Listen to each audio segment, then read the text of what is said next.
मन्वंतर या जोड शब्दाची संधी ओळखा. मन्वंतर, मन्वंतर हा संधी कुठला आहे, म्हणजे त्याचा विग्रह कोणता आहे? पर्याय 1, 2, 3, 4 यापैकी कोणता असेल? मन्वंतर, मन्वंतर, मन अधिक अंतर, मनव अधिक अंतर, मनुः अधिक अंतर की मन व अंतर, काय होईल? यस, मन्वंतर नाही. घाई करताय अमृता मॅडम, नेहा मॅडम. बघा उत्तर काय येतं. याचं उत्तर येणार आहे पर्याय क्रमांक 3, मनु अधिक अंतर. ओके, इथं असणारा उ अधिक पुढे असणारा अ. ओके, आता या ऊच्या ऐवजी काय होतं? यणादेश संधीचा नियम आठवा.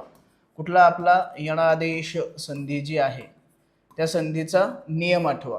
ठीक आहे, या यणादेश संधीमध्ये उ अधिक अ अशा वेळी या ऊच्या ऐवजी व हा काय होतो? अर्धस्वर येतो.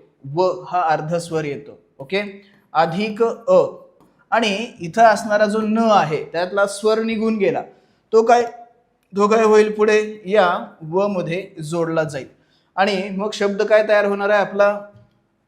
तर मन्वंतर हा इथं आपला शब्द तयार होईल. जो आपला अनुस्वार आहे जो याच्या अच्या डोक्यावरती होता, तो अनुस्वार इथं कायम पुढे आलेला असतो, तेही लक्षात ठेवा. आणि अ ज्यावेळी याच्यामध्ये मिसळला जाईल त्यावेळी याच्या डोक्यावरती तो अनुस्वार येईल, म्हणून इथं हा अनुस्वार देखील आलेला आहे. मन्वंतर हा यणादेश संधीचा प्रकार आहे.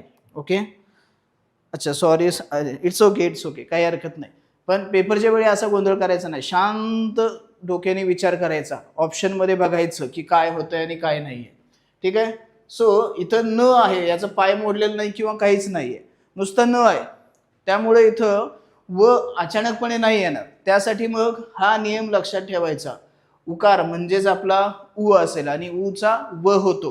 अर्धस्वर लक्षात आहेत ना? य, र, ल, व हे काय आहेत? अर्धस्वर आहेत. का म्हणतात यांना अर्धस्वर?